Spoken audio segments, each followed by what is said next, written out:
Olá, eu vou ler e comentar hoje o artigo de título Tratamento de efluentes de tanques de camarão com wetlands artificiais, trabalho de autoria do Dr. Ron Rossati, da Universidade do Texas.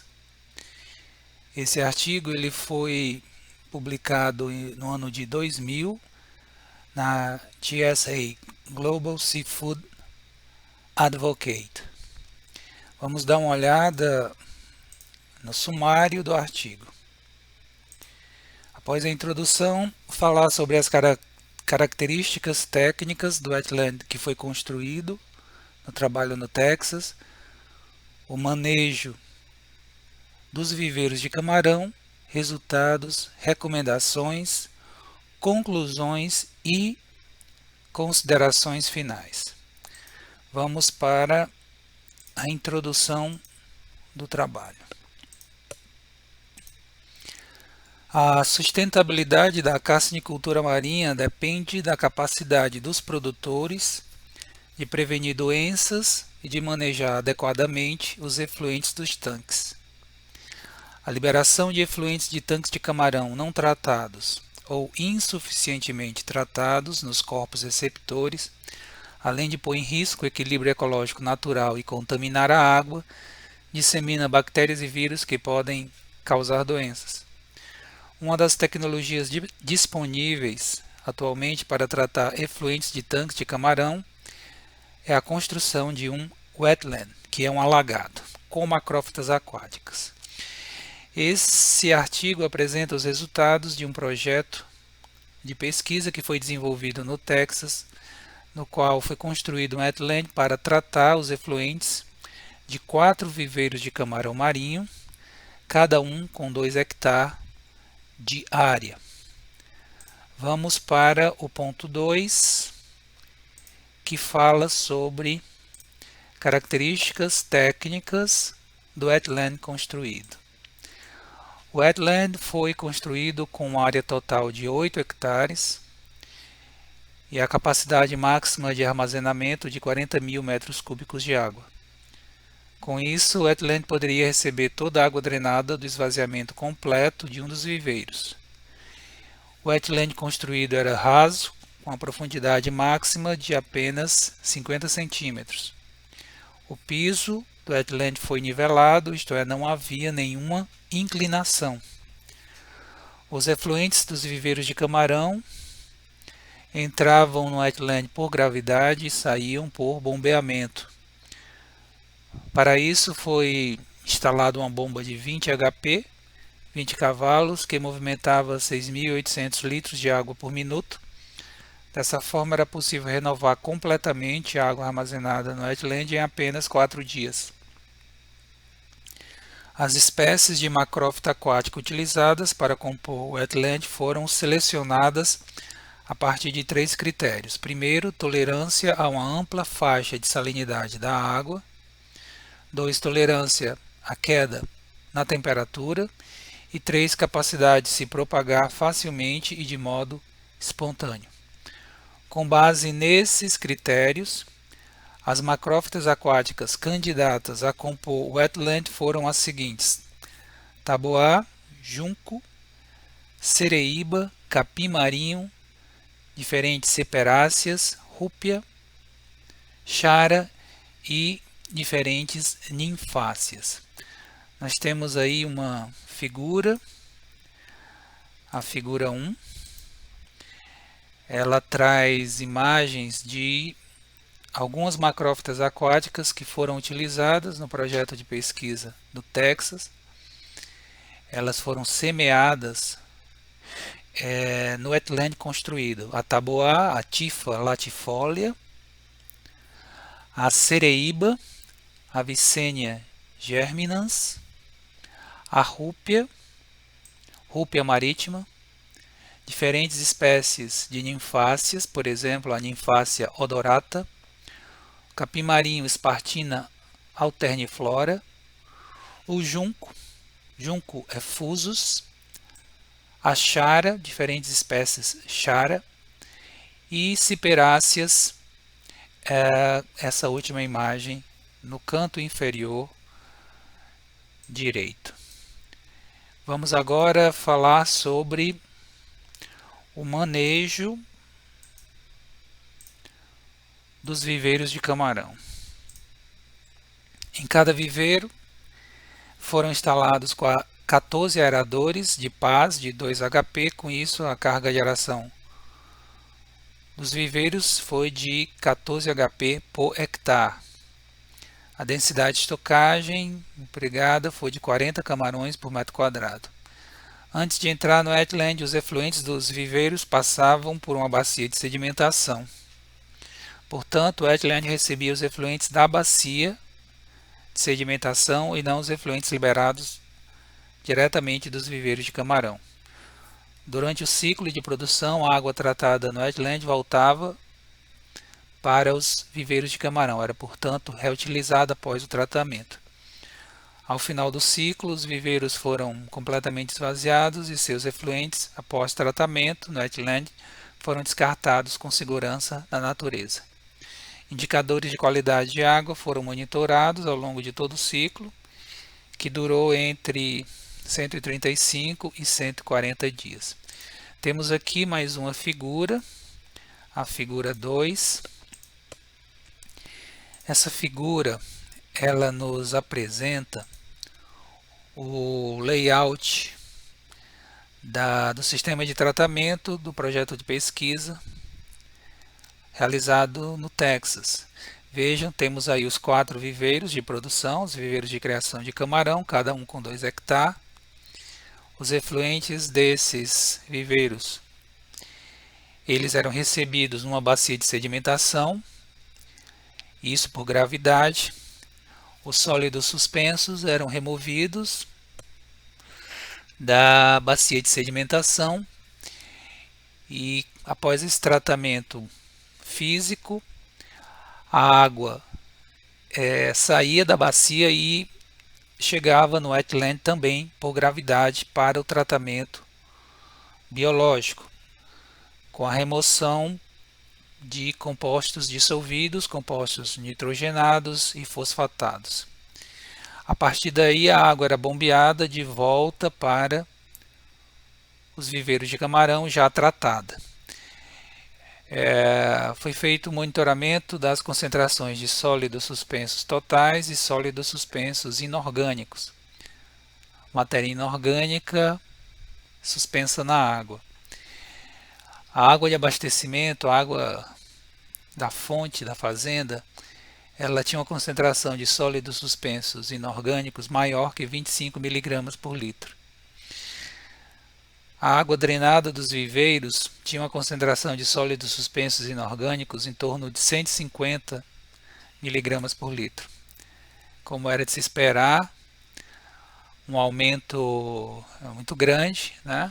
Várias vezes a concentração de sólidos suspensos inorgânicos foi incrementada a partir principalmente do arraçoamento e a liberação de fezes, matéria orgânica, que fez com que essa concentração se elevasse muito.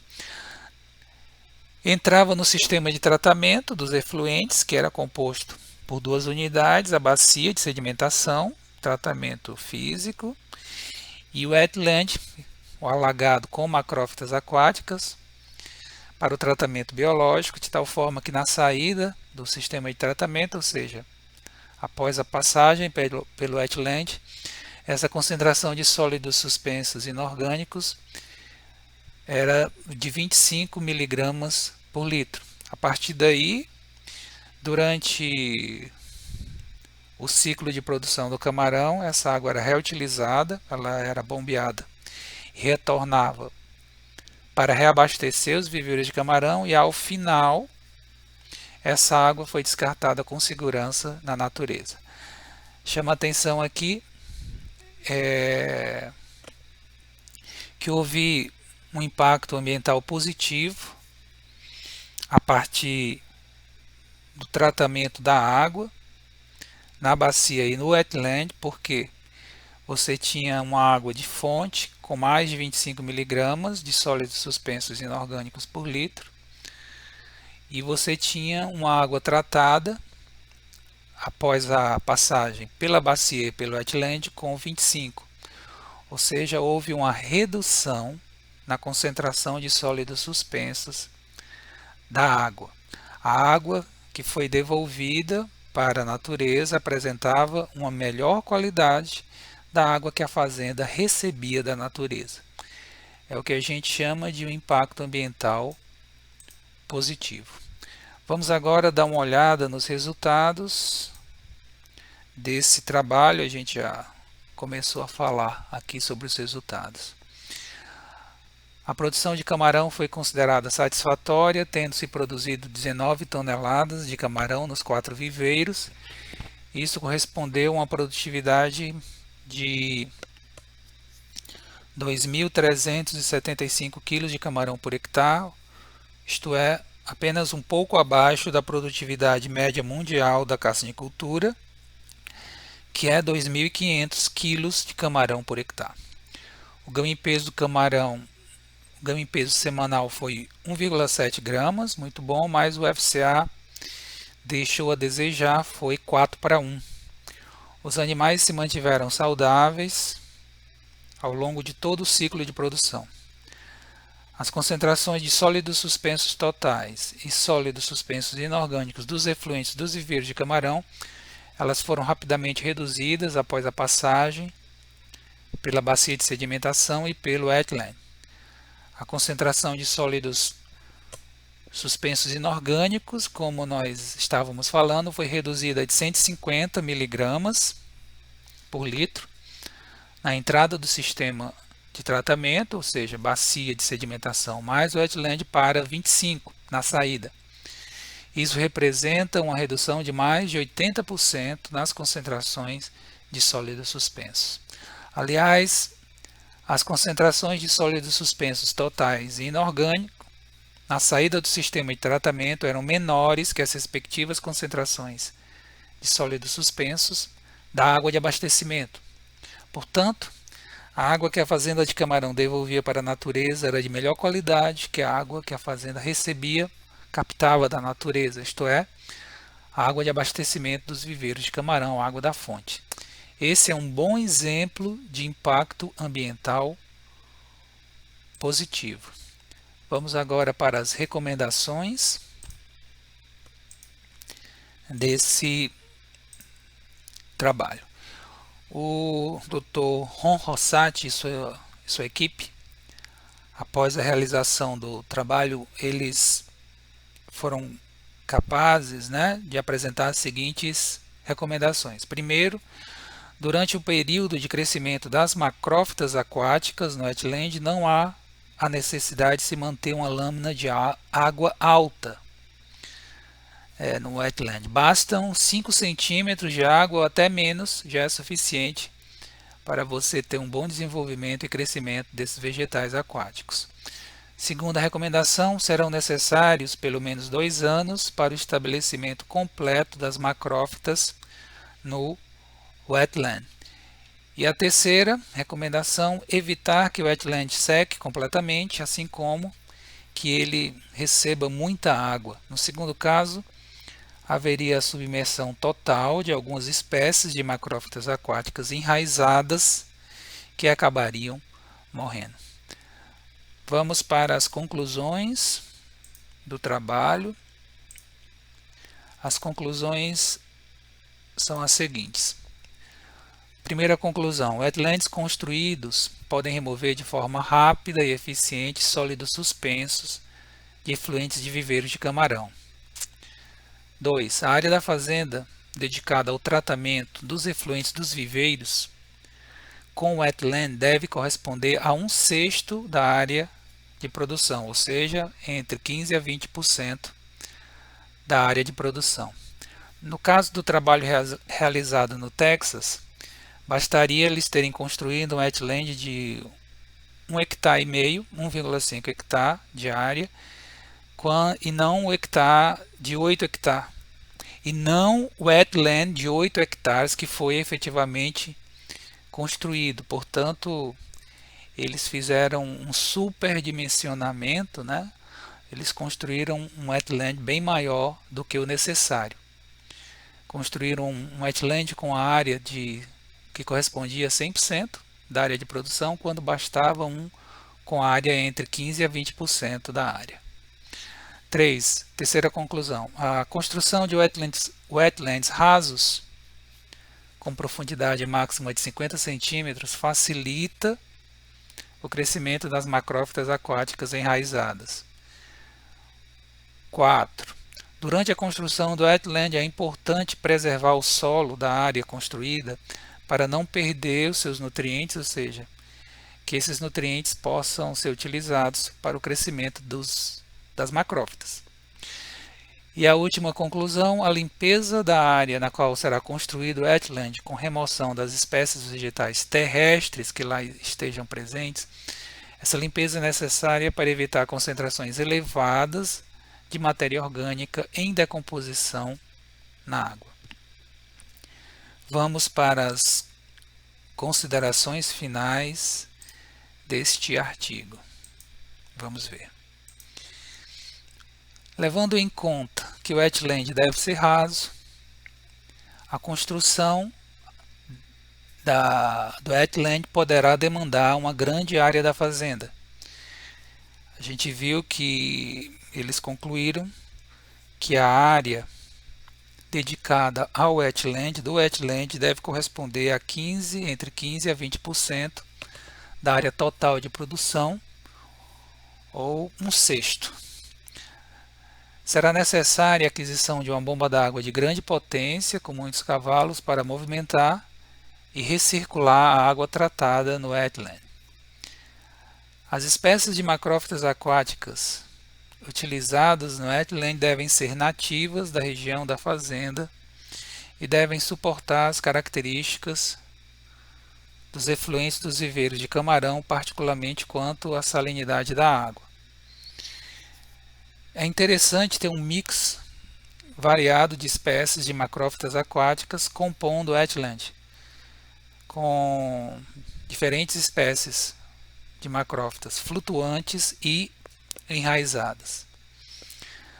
Como as concentrações de matéria orgânica e matéria mineral nos efluentes dos viveiros de camarão são geralmente elevadas, é importante instalar uma bacia de sedimentação antes do wetland, ou seja, entre os viveiros e o wetland. Entretanto, seria interessante investigar a viabilidade técnica de se operar ou apenas com a bacia sem o wetland ou apenas com o wetland sem a bacia. 6. A água tratada na bacia de sedimentação e no wetland poderá ser reutilizada no reabastecimento dos viveiros de camarão, o que é desejável, racional, ou ser posteriormente descartada na natureza com segurança. Como regra geral, a água devolvida pela aquicultura para a natureza, após uso nos sistemas produtivos, nos tanques, essa água deveria ter a mesma qualidade da água captada, isto é, da água da fonte, a água utilizada no abastecimento dos tanques. Em alguns casos, como no observado pelos pesquisadores do Texas nesse trabalho, a água, após a passagem pelo sistema de tratamento, tinha uma qualidade superior à água da fonte. É o chamado impacto ambiental positivo. E a última consideração, seria importante se as fazendas de criação de peixes e camarões incorporassem esse novo conceito, isto é, desenvolvimento e operação de sistemas de produção e de tratamento da água que impactassem positivamente o meio ambiente. Positivamente. Com isso, as críticas sobre a sustentabilidade ambiental da aquicultura seriam naturalmente eliminadas.